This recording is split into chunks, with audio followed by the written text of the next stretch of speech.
I like it. Yeah, just boom, we're in it.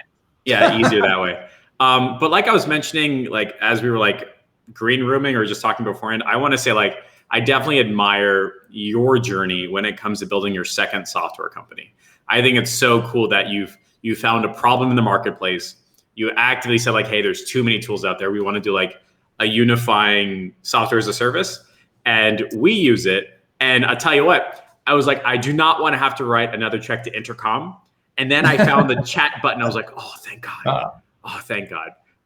So I do want to say like, it's really darn cool, like officially talking to you, because Alex and I have talked a bunch of times, but this is the first time you and I have synced up.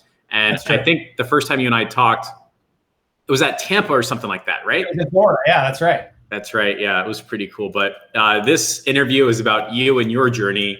And a lot of people know that you're with High Level and all that fun stuff, but a lot of people like to know how you got started, right? So like, let's go back, what, like 4 or 5 years? Bring me back. Yeah. What does that look like? Okay, so I just left a business that I spent 12 years working 7 days a week to build and had to start over from zero. I am a software engineer by trade, so I thought, you know what I should do? I should go out and build a platform to help small businesses grow, and by getting reviews for their business. Mm-hmm. And I built that product. I was really excited, and I went to like a tech startup in my town, and there was some like VC big shot there who I respected, and I ran up to him after the event, and I told him my idea, and he said, "That's terrible. That's a horrible idea." He's like, "That has been done by 10 other people. Go find another idea." Yeah. And I was just crushed. Did this shatter your dreams of like Y Combinator and Palo Alto? Yeah. And I built the whole thing. So this wasn't just like some idea. So I had spent months prior building real software, and he just sort of took it over his knee and just cracked it in half and handed it back. Said, "You suck." So it was very demoralizing. And so I went and I commiserated over dinner with my wife and a couple of her friends, and they're all a bunch of accountants. And I sort of told them what the idea was, get more reviews, all this stuff, remind people to leave a review, I think. And so they said, well, we work with a lot of small businesses, and, they send out invoices, and wouldn't you know it, it's a really big deal because a lot of these people don't get paid on time. And when they don't get paid on time, they end up actually going out of business over it because they get in this cash flow crunch. So maybe you could remind people to pay invoices. Mm-hmm. And, I, of course, said, I sort of tried to pretend like I thought that was a cool thing. But, I didn't have any better ideas. So I went Thanks out for the suggestion, everybody. That is I definitely won't get my dreams shattered again. Thank you. Yeah. Exactly. So, but anyway, so I just thought, well, okay, I just sort of thought about it, and I thought, okay, I could probably adapt the system to do that fairly easily. And then I thought, well, is there a place I could get a hold of a lot of invoices? And right about that time, QuickBooks Online had come out with their API, and Xero was this sort of upstart New Zealand company, and they sort of could do that. And I thought, okay, well, let's just give it a try. And sure enough, that actually turned out to be a big hit. So a lot of small businesses have that problem. And from my kitchen table over a 5-year period, I think I grew that to about 1,000 small business customers. And then in the middle, out of nowhere, somebody called me and said they wanted to acquire the company, and sadly not enough for me to retire. But it was enough that I could move on to something else. And so I did. So it kind of proved the concept. Like, it showed you that you were right. You could bring it from A to Z and build something that somebody wanted to buy. Yeah. It was, I was the only employee and I was the only person there. Right. So I got a lot of frontline experience talking to customers and learning about small businesses and their challenges. And so I think that was really an awesome experience. I had a lot of it in my prior business as well, but doing it as a software company, that was really truly my first software experience. So it was great. Can we spend more time talking about that, like that solo entrepreneur experience? Because a lot of agencies are stuck there, like, it's me, it's mine, and it's like freelancer, agency owner, like this like weird middle ground where you're like, I'm wearing too many hats and I'm tired, right? Yeah, it was terrible. So like, what was? It was like, oh man, I don't know what to do. It was grueling. So what was it like building software from scratch? Because most people view as like software as a service or monthly recurring revenue is like a keystone to building a business, because like it's not passive, but it comes in without you asking for it. So So I think looking back on that experience, to be honest, the only thing I did wrong is I was way too cheap. I underpriced myself considerably. I think I could have charged 5 times as much as I did and still grown as fast and certainly had more revenue than I did. And so I think, and why that's important is as you build up to a large number of customers, customer support becomes a lot bigger than most people anticipate. And having the revenue to help handle that issue, I think is really, really, really important. And just also realizing as you grow, you have certain strengths and you have certain weaknesses, and making sure you have team members to help offset those weaknesses, I think is critical. And if you don't charge enough, there's not enough money on the table to do that. That's like the most interesting part about my journey, because like if it was just me and only me and I had no support, I was just selling a thing, great, $20,000, $30,000 a month, easy. Like I could charge $1,000 a month, have 20, 30 customers, job is done. But it's never like that. That is like the lie or the dream, because they're going to email you back because they're questioned about this. And it turns out if you don't respond to them in 24 hours, they get super pissed, like really fast, which means they don't stay on board and then go to somebody else. And there is a premium to having great support, and there is a loss when you don't.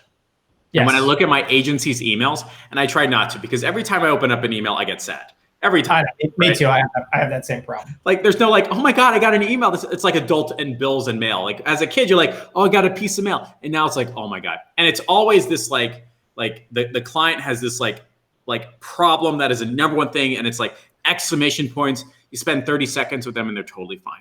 And so like the lie that I've discovered with agencies is it's never passive. It's never normally recurring, but you either incur a cost as to acquire a client or a cost to keep a client. And if you don't have dollars for those costs, you're not going to make it work.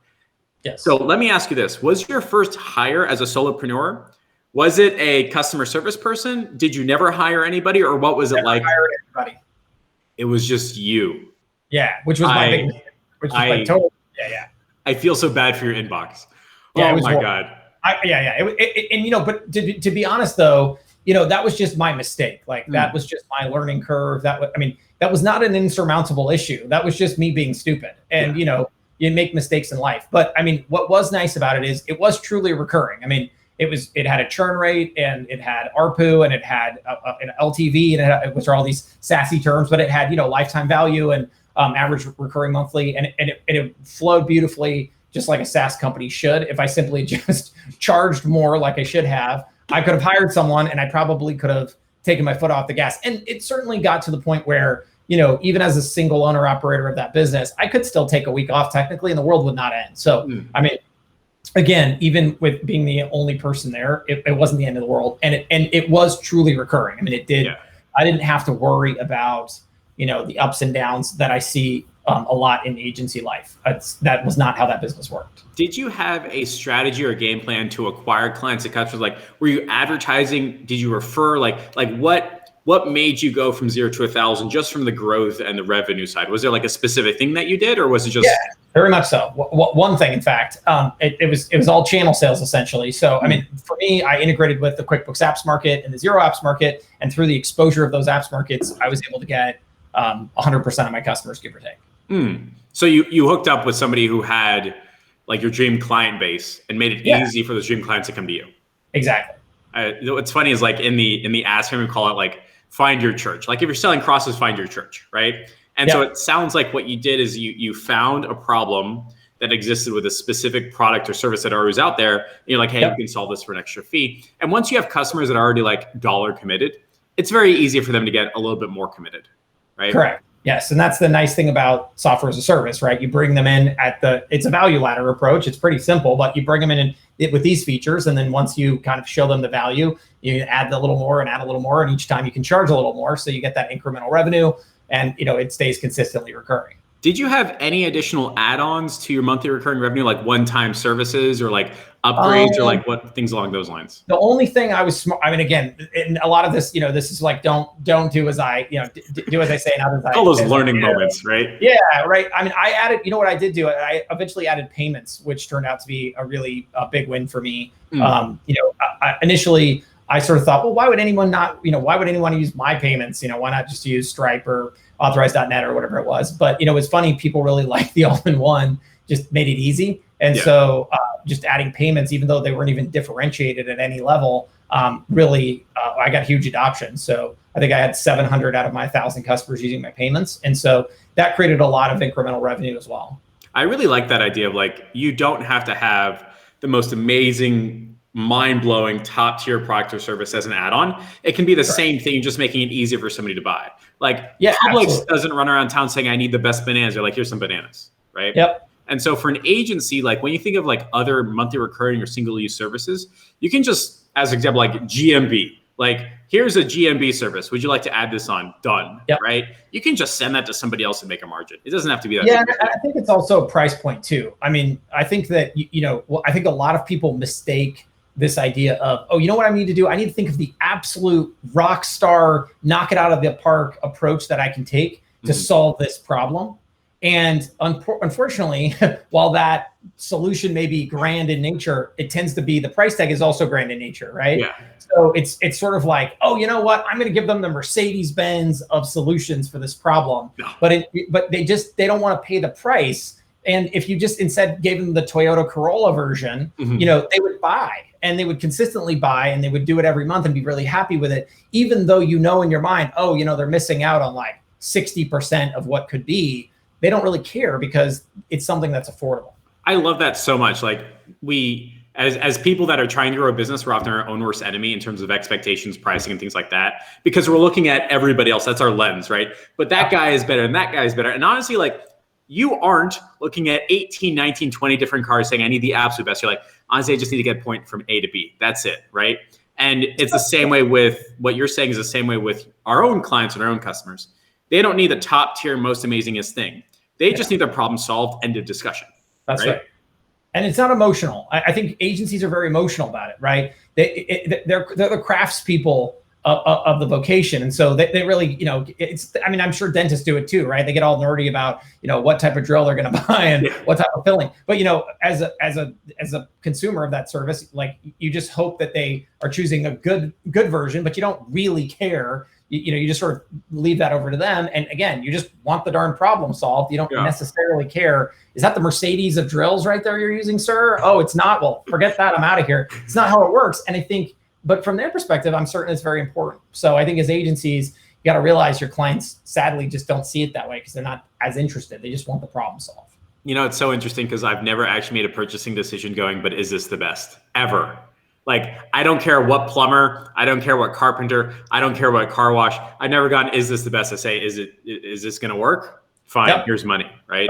And so my learning from what you're just saying is like, you should apply that to your own products and services. Like you can have just good enough and charge just good enough prices and people will be happy to pay you. Is that correct? Yes, absolutely. In fact, I think there's a really good, I think this is the future of agencies, is this idea of let's bring in monthly recurring revenue around a software product. And let's start with a software product that we can all agree is not the best that an agency full of services could do, but will be at a price point that every person can say yes to, will deliver real value to the small business overnight, and creates a beautiful recurring revenue stream for every agency and allows them to make a lot of money. The craziest part about all of this is like when I had my first version of business, I didn't say what's the best invoicing software. I didn't say that at all.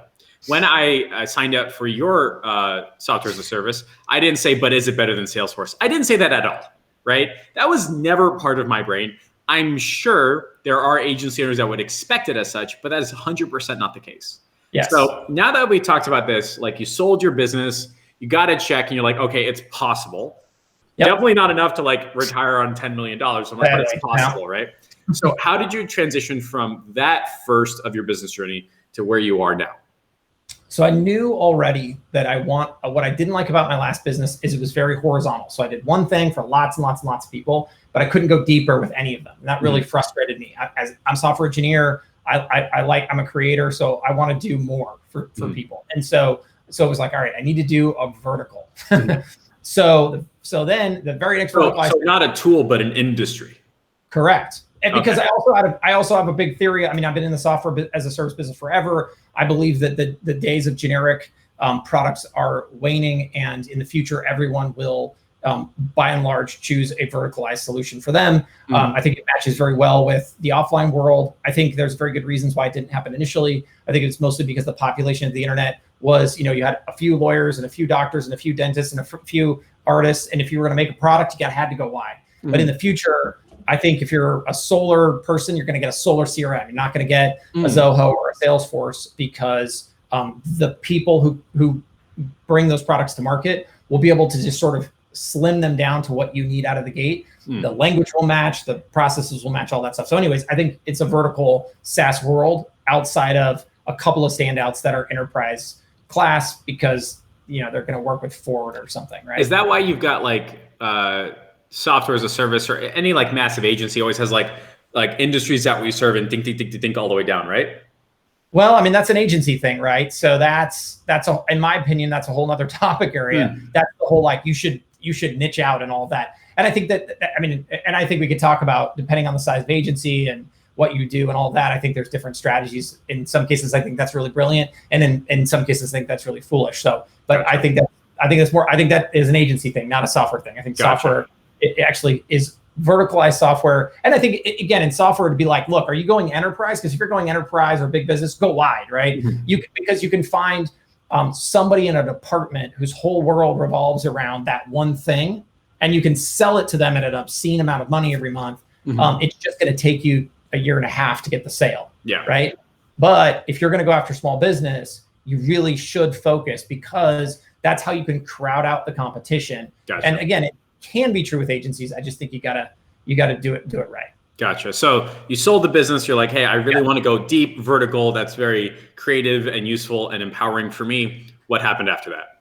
So then I chose home services. So we built an entire home services management app, web app, mobile app. We were going after home services. We're going to be the next Service Titan or whatever it is. And then we got the whole product done, because we're engineers and we have the man with the hammer disease. It's a man with a hammer. Every problem looks like a nail. Our hammer was engineering. And then we got the whole thing done. And then we thought, wait a second, how's anybody going to know this thing exists? How are we going to get any kind of market share? And we're like, crap. So then I immediately shelved that advice. I decided, forget a vertical. We're going to go wide. Let's go after reviews and reputation management all over again, and two-way text messaging. And that was actually, and I mean, to be honest, what happened was I had 1,000 prior customers, many of whom were in home services. I took the home services management system to them. They said, this is cool and all, but we really want more customers. Can you help us with that?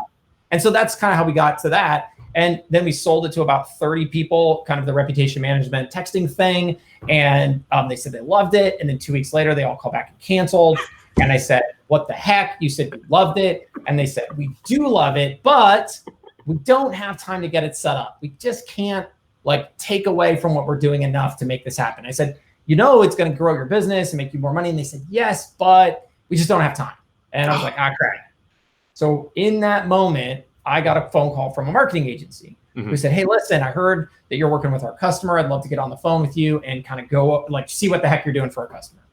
And I remember thinking at the time, why in the world am I going to waste my time getting on a call with you? Yeah. But I was like, all right, I'll do that. That's fine. And so we got on the call, and of course that marketing agency had said, whoa, this is amazing. I love it. Can I buy this for all of my customers? And they bought it for everybody they had as customers. And they said, hey, can I show this to 13 other agencies? And then all those people bought it. Was this Rob and Alex? Yeah, it was. That's so cool. Yeah, it is so cool. And this is why I would say I'm lucky to be here, because I wouldn't be here without great people like him, who saw the value that I didn't understand, and really not only helped me see that value, but also help bring that value into the world and bring us to where we are today. That's so awesome. So it was literally just a singular phone call of like, hey, I like your stuff. Can we talk? And you guys have partnered and created this, which is used by a whole F ton of people in the entire industry, the entire agency space. Absolutely. And now I can also go back to my original thesis, which is focus on a vertical. I just was focusing on the wrong vertical. Yeah. That's so interesting. And I know for my niche and my vertical, we're finding that there's so many areas of improvement that can be solved just by having somebody stare at them, like sales scripts, SOPs, knowing your numbers, proper nudges saying hey, do this, pay in full options, act now options, payment plan, all these small things along the way. And we have a medical niche that's literally a series of technicians that accidentally are in business. They're not business owners. They are technicians, right? If you've read the E-Myth, right? They are literally technicians that bought a business, and we are their vertical partner. And it's literally my goal. And it's on the vision and mission statement of like, I want to be able to have a step-by-step process of taking somebody from 1 location to 15 locations, $100,000 a month in revenue to $1 million a month in revenue. Like, here are the steps, right? And you can't do that unless you focus on a specific problem or something like that. I would agree with that. Yes. And focusing on the industry. This is where the vertical idea as an agency, I think, works really well. So you take a holistic approach to the success of your client. The vertical focus makes a ton of sense. The place where I see the vertical focus fall apart is where it's like, just go sell Facebook ads to dentists. It's like, wait, no, don't do that actually, because you're not going to last more than 3 months, because the dentist is just going to look at the $1,500 plus the ad spend and say, that new Mercedes I saw down at the lot last week is sweet. Let's cut this dude. I'm going to go get myself a Mercedes. Bye. Versus, no, we can't get rid of this guy. He does everything for us. He's helping grow the business all over the place. There's this big holistic approach we're doing. That's where the vertical focus is brilliant. So that is an absolutely fantastic transition, because you want to increase your sticky rate, make it impossible to fire you. And one of the ways is literally owning their customer acquisition process, their lead generation process, their client generation, like that phone call from beginning to end. I know for our agency, we're now exploring the idea, and we've got a couple people on this plan of like, look, I know you want to cancel management. I hear you loud and clear. What if you just kept that CRM, that portal for X dollars per month?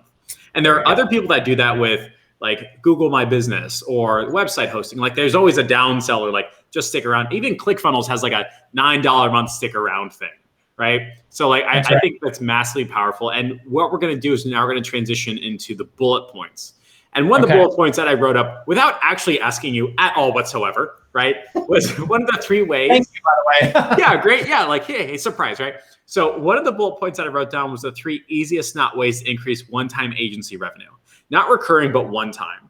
And so like what we started to do with our agency is send out emails saying like, hey, if you ever had this problem, want a solution, reply yes. And then we have a sales conversation. It'll cost you $500, $1,000, $2,000, whether it's sales training or website design or anything like that. And have you ever experimented like that with either of your businesses, like doing like one-time upsells or something, or what's your experience with that? In fact, we've gotten into them a lot because there's a huge correlate to long-term success. So for us, it's, when people come into the platform, there's just complexity and a learning curve, right? So we've created we've created several upsells that are just one time that are really revolve around setup. Because what we know is if you're willing to part with a very small amount of money, we can accelerate your success through the platform very quickly. And once we do, you will immediately, the value to you is you turn around and you make money faster, right? And so now, you're like, oh, great. Not only is high level set up, but I'm now making money out of it. Cool, I'm sticking around for that monthly fee versus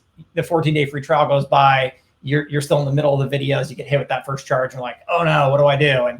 And then all of a sudden that's where the churn can happen. So I think those one-time upsells are really important. So what is your process behind doing that one-time upsell? And before you answer, like what we've tried to do is just send out once a month email, like, hey, we got this thing. Are you interested? Let's have a sales conversation. And we've discovered that we can take a $1,500, $2,000 and have a temporary bump of $500 or $1,000 or something like that. But what you're saying, is there like a specific thing you should be doing like in the first month? Like, hey, for $297, we'll do this. We'll give you scripts, SOPs, course area. What's like the best practice?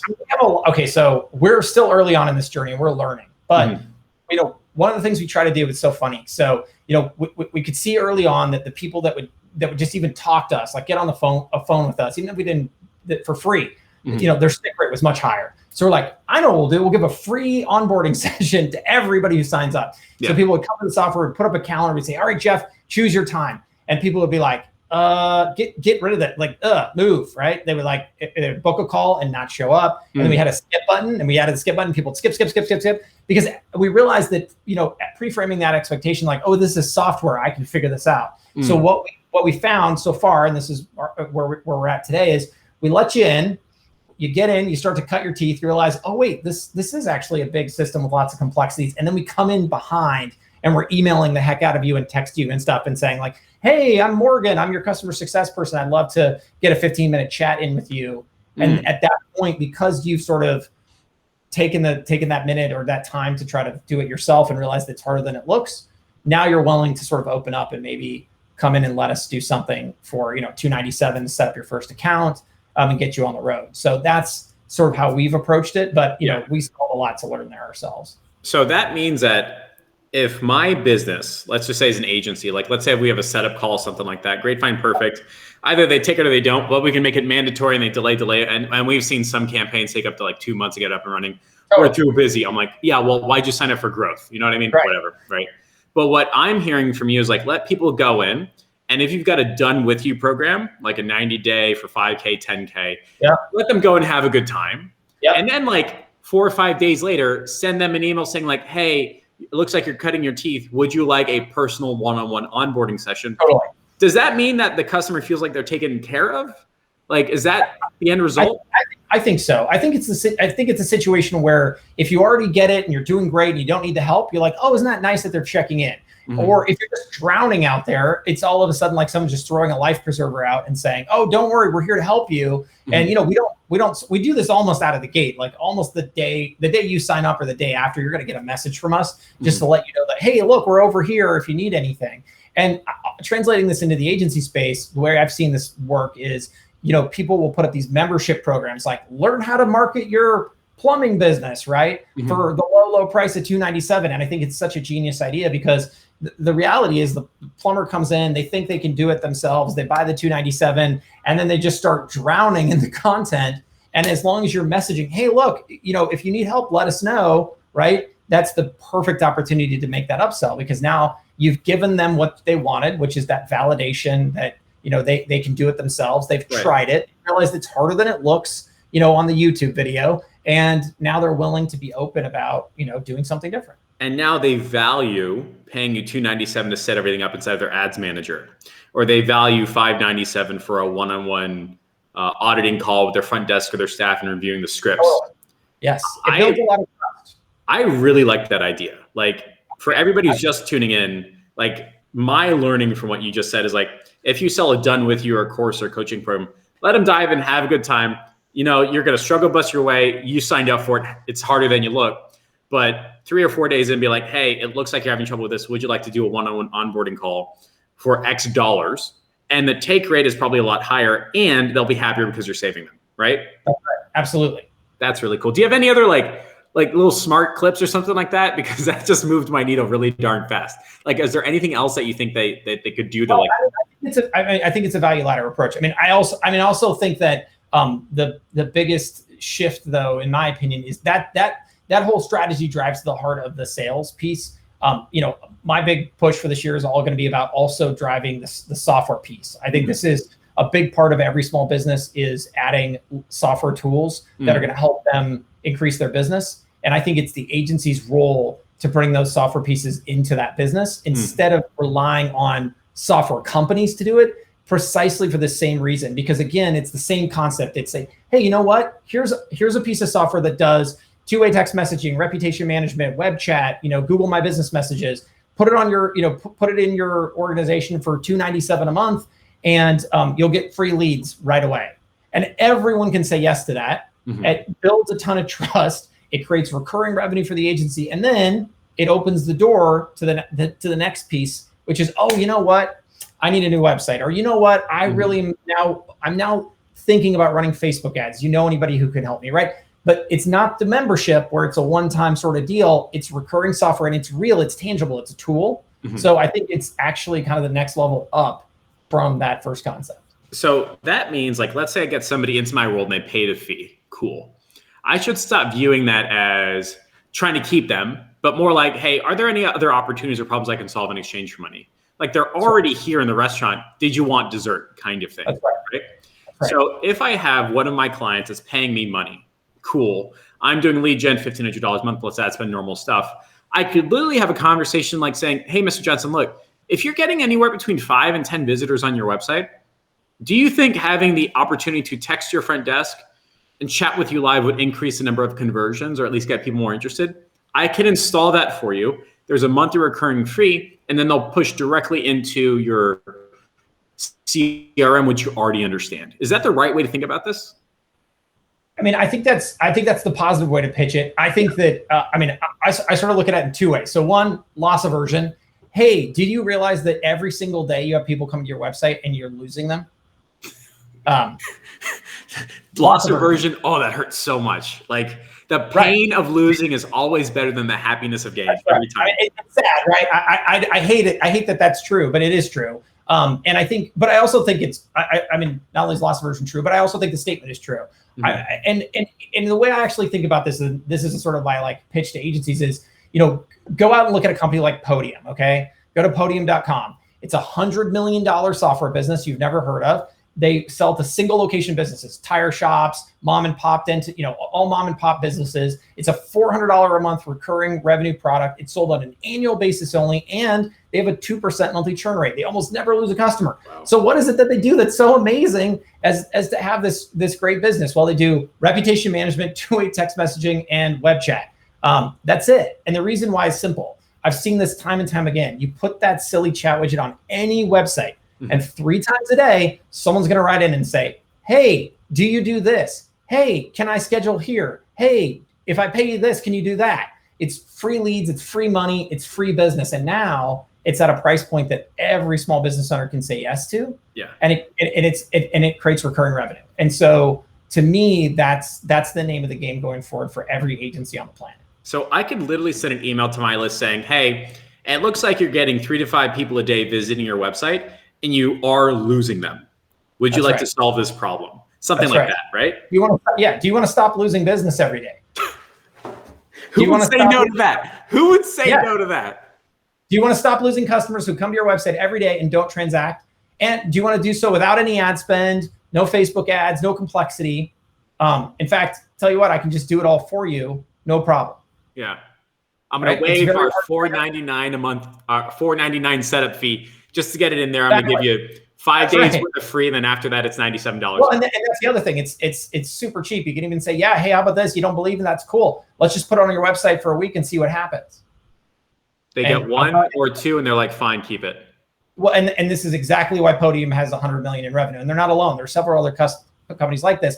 And here's my statement. This is like, for me, it's like gravity. These products will be in the hands of every small business owner in the country in the next 5 years. Mm-hmm. It's either agencies take the lead and sell them into these customers because of the right people to do it, because not only can they do it, but also they can help them set it up, and they can help do all the other things that they know how to do that the business needs, or don't do it, sit on the sidelines and watch these software companies come and take your lunch, and then fundamentally try to cut you out of the deal. So far, this has been like really darn cool for me.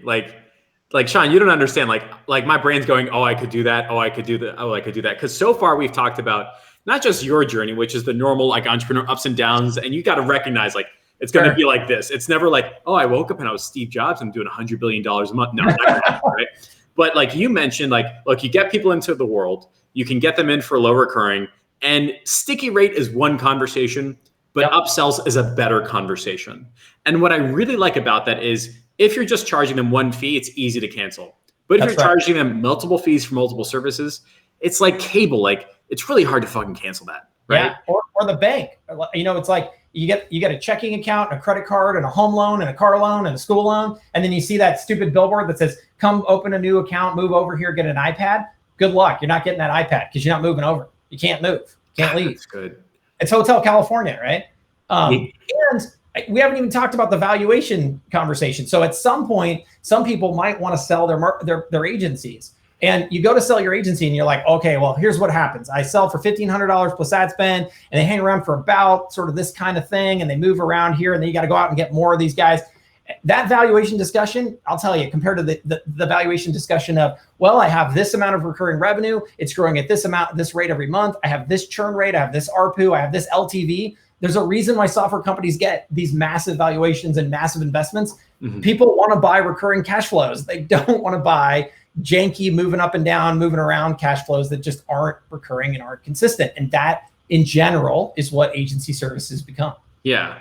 So if I wanted to sell my business, A, just to sell it, but B, more importantly, sell it at a fair rate that somebody wants to buy, I need to have not just that $1,500 month-to-month stick around for 3, 6, 9 months. That's right. Thing. I need to have a could never leave type approach, correct? Well, and I think that's a difference between buying a business and buying a job, right? It sounds, I mean, if someone was going to sell me, hey, Shaun, well, what you need to do is jump in here, pay me some money, I'll leave. you can just start losing people every 4 months and then trying to get them back again and try like churning and burning all the time. How's that sound? I'd say that sounds like a hell of a lot of work. Yeah. But if you say, look, come on in, I've got 100 grand. And last month it was 95 and next month it'll be 110. And it's consistently done that now for 2 years. I'm thinking now that's a business. That's something I can come into and not feel like I'm just drowning. I really like that approach. Not only is it much more calmer for somebody who runs a business, but you've got customers that like are consistently paying them like your stuff, right? Like it's so much easier to be like, hey, Mr. Johnson, you've been a loyal customer for X number of years. In the past, let's just say 90 days, you've had 75 people open up the chat, have a conversation with you. Would you like more business? Great, we've got a lead gen process, right? Yes. Like that is just so much easier to talk about than. Well, and I'll tell you something. I think this is just psychology, okay? I don't think this is real. And this is where I think agencies get tripped up. The reality is your $1,500 plus ad spend is a great service. You're doing amazing. You're driving lots of value, but there's a problem. Mm-hmm. No one can see it and they never will. And I'm sorry to break it to you. It's just darn near impossible to get across because at some point that business owner sits down with the bookkeeper, says, listen, show me my expenses. I want them from the most expensive to the least. And let's just see what we can get rid of. And when they hit the $1,500 that you're charging, that's going to be near the top for almost every business. And they're going to think, gosh, can I get rid of this person? Well, probably. Let's try it. Okay. But they're not going to do that for a $297 a month product. And so as a result, you can stay in there as a vendor and your ads can become seasonal and you can come up and you can come down and not have to worry about, oh my gosh, I've just lost a customer. I've gotten fired. I'm no longer in that circle of trust, right? Mm-hmm. No, you had a project that went up and a project that went down, but that software, that recurring revenue, is still there. It sounds like a monthly membership club. Like you're paying me $297 a month for my permission to upsell you. And I fucking love that. Like that sounds so darn awesome. Like, look, Mr. Johnson, the way this works is you're going to be paying me X dollars per month. And when there's extra stuff for me to do, you're going to pay me more money, which is actually how huge, massive agencies work anyway. Like they will go ahead and they're like, hey, it costs X dollars a month per retainer. And then when you want extra work, it costs you extra money. That's how it's supposed to be. That's right. And big agencies target big companies because the retainer amounts that they charge don't appear to be that big of a deal. And that's what we're doing here. We're giving the small business owner a price point they just cannot say no to. And we're doing it with a piece of tangible software that's designed to work itself in and own the front door of that business. That means every phone call coming in, every text message coming in, every Google My Business message coming in, you name it, every customer interaction coming in through that channel, it makes you just unshakable. They can't get rid of you. I love the idea of leading with the chat widget. Like, hey, you know what? I'm going to waive my fee. I'm going to give you 14 days free. It's going to cost you X dollars per month. And look, by the 14th day, if you don't get 2 or 3 people filling out the form asking for more information, just fucking message me. I'll cancel it. No problem. That's right. That's right. Like that's such an easy yes that I'm going to be pissed if my COO doesn't do that. Like that is so darn simple. Like just an email. Yeah, absolutely. Which is why we bury it in the left menu and you can't get rid of it at the moment because I am trying to very directly make a statement to every agency owner. This is what you need to do. And I get that you don't know how to do it yet, but we're going to get you there. And if you do it, even if you did it for free, I'm telling you, don't do it for free. But even if you did, it really is going to create a stick rate that is, immeasurable because again, you're the way by which I get business. I've seen behind the scenes in other people's accounts, like from other vendors, like a Podium or a Bird Eye. And, it's just amazing. If you have a Google My Business account and a Google My Business profile that's not terrible, people will find you and will come to your site and they will fill out that form. And that business owner, I saw this guy who's a car stereo shop in some strip mall in Texas, like nothing amazing. And 3 times a day, someone would be like, yeah, I got a 2001 GMC Sierra. Can you put a backup camera on that thing? And then he'd write back 7 hours later, like, yeah, that'll be $3,000. And they're like, okay, great. I'll bring it right in. And it's like, cha-ching, $3,000 right there. And so, the bill comes for $400, and there's 10 of those sales every month. Yeah. How can they say no? I love the weird implication that if you text somebody, it's acceptable to have a delay. Like if you call a business, they don't pick up, I'm pissed. Oh, how could they? You send a text out, they get back to me end of the day, 2 hours, 15 minutes, it's fine. Like there's something about like sending a text message through a website where like, yeah, they'll get back to me eventually. Here's my number. Call me when you're ready. That is the opposite culturally of like, I called you and you didn't pick up and I'm angry and I'm disappointed. I absolutely love that. I agree, and but I think the tide matters more than the swimmer. That's what Warren Buffett always says. Mm-hmm. And in this case, the tide is messaging. Messaging will continue to be the go-to methodology for contacting businesses. Mm-hmm. And right now, I think there's this trade-off. If you offer messaging, people will give you this massive pass because they're like, thank you so much for giving me an option that A, isn't a form that goes to die in someone's inbox, but mm-hmm. doesn't require that I interrupt my whole day to pick up the freaking phone to call you. Thank you for giving me this in-between where I can just tell you what I need and you can sort of formulate the answer and get back to me in a reasonable time frame. Love it. Absolutely love it. We're coming up on the last 15 minutes. For everybody watching this, you have a specific question for Shaun, who's with Go High Level. I use their software. We use it to keep our clients longer, manage automatic follow-up, the automations, the Zapier, or not have Zapier, the triggers, like all that fun stuff. Feel free to ask questions now.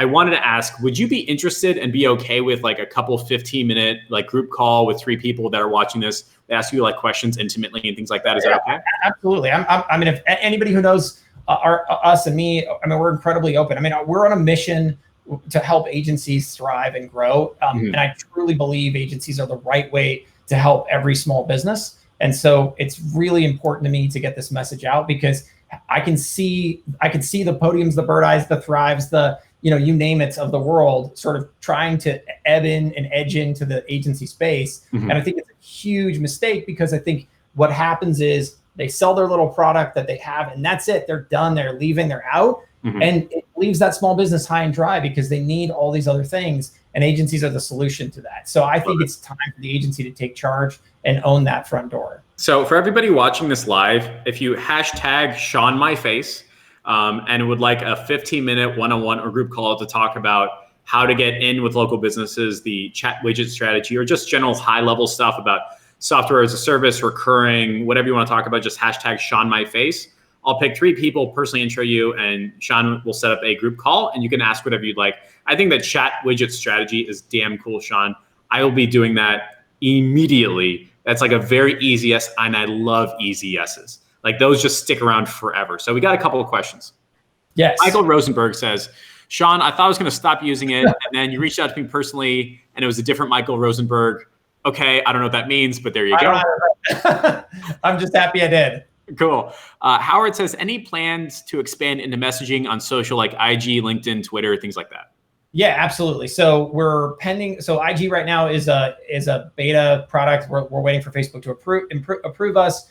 LinkedIn, let me think about this. What is the situation there? The API doesn't currently support direct messaging. We've integrated with a couple third-party products, but technically right now, I think all the API stuff for the direct messaging is black hat. So we don't touch that because I don't want to message from the lawyers of Microsoft, but I will happily integrate that the second I can. And then Twitter, I think that's interesting. I totally would love to do Twitter. I think there, once we get the chat working, we have Facebook Messenger now, we have SMS, we have phone calls, we have, the big thing though for me is going to be Google My Business Messaging. So 2 weeks from now, we launch Google My Business Messaging. And for those of you who don't know, if you're serving a local business, Google My Business Messaging is about to sort of take the world by storm. We're in all the developer calls right now, and this is like the spearhead product of the year for them. Right now it's mobile only. They're going to bring it to desktop. And they're going to start to use it as a way to rank people because what they're finding is that if you have messaging turned on, mm-hmm. the likelihood you stick around on Google goes way up, and Google really likes that. And so they're going to start pushing that heavily to keep you from leaving and going to the website. So for us right now, it's a big push into Google My Business because we think that's going to help the local business the most. And it's going to help the agency, again, get in front of the most of the traffic for that business. In the purest of coincidence, earlier today, Corinne Fish and I were talking about doing a GMB masterclass. Like I am seeing, I am hearing, I know it's a blind spot for me because I'm Facebook ads all the way in, but GMB, if you can build a business's modern day yellow pages, which is what those listings are, it's much easier for them to stick around, be happier, the leads are higher, and the leads are messaging you versus you calling them. Well, and think about it, the big problem, right, is generally AdWords was the only go-to product on Google. And it was hard, and there's every business owner's tried AdWords and they didn't know what they were doing, so they have this bad taste in their mouth. So then it's like just a pain in the butt. And Facebook's so much easier because there's a lot more inventory and it's cheaper. But now with Google My Business being free, there's a lot you can do there. And I think personally, there's a lot around posting, and we'll eventually add posting. But I'm telling you, you turn the messaging on, and all of a sudden, again, just like the chat widget, you have people messaging every day from Google. Hey, I'm interested in this. Hey, can you guys do that? Tell me that's not way more valuable to every small business. And it's how it's gonna be in the future. Inbounds are 10, 50, or 100 times more powerful than outbounds. And the problem right now with Facebook ads is stereotypically outbound. Like, unless they're calling you, you got to call them to have that conversation, right? Sure. So if I can lean into a business and be like, hey, not only can we fix your GMB, but we can prove that it works and do it without ad spend, and you'll get 3 to 5 interests a week. It's impossible for them to fucking leave you.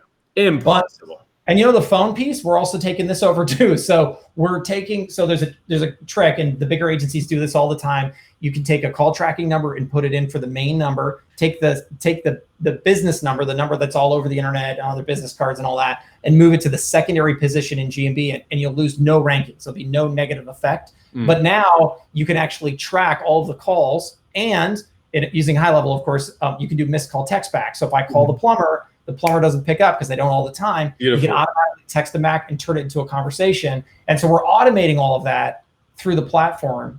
So you're also going to be able to get in on all the calls as well, which are still incredibly important. So I want to very clearly make this a plug for what you do and how you do. Like, go high level. You're darn good. You're connected. You understand the agency's needs, wants, fears, and goals. You get it. Rob and Alex gets it. It's darn awesome. And you deserve all the success in the world because you're putting in the hard work, time, effort, energy. A+, absolutely top notch.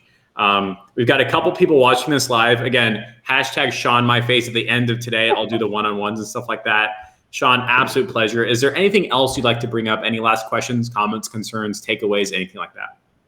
I'm just super excited about this space. If you go to Google Trends and you look out all the way to when Google first started tracking this, go search digital marketing agency. Digital marketing agency is being searched now more than ever before. This is an incredible time to be an agency. It is going to be a great year for agencies. And I think as an agency, you should feel really good about what you're doing and who you're serving. The mission of helping small businesses grow and thrive. They're amazing community actors. They pay their employees more. They care more about the stewardship of their local communities. I think it is a fantastic business to be in all around. So I'm just super lucky to be serving this audience. Fantastic. 2 last comments. One says, but what about GameStop? Haha, we're not bringing that up. Secondly is Zach says, what's going on with the Flow Builder? When is that coming out? Flow Builder goes beta next week, and we'll be out shortly after that. So yeah, don't worry. We're right there. Fantastic. Shaun, we're going to bring this to a close. Don't hang up. We'll debrief. Everybody, Shaun Clark, go high level, A+. Thanks so much. Don't hang up. See you guys later. Bye. Bye, everybody.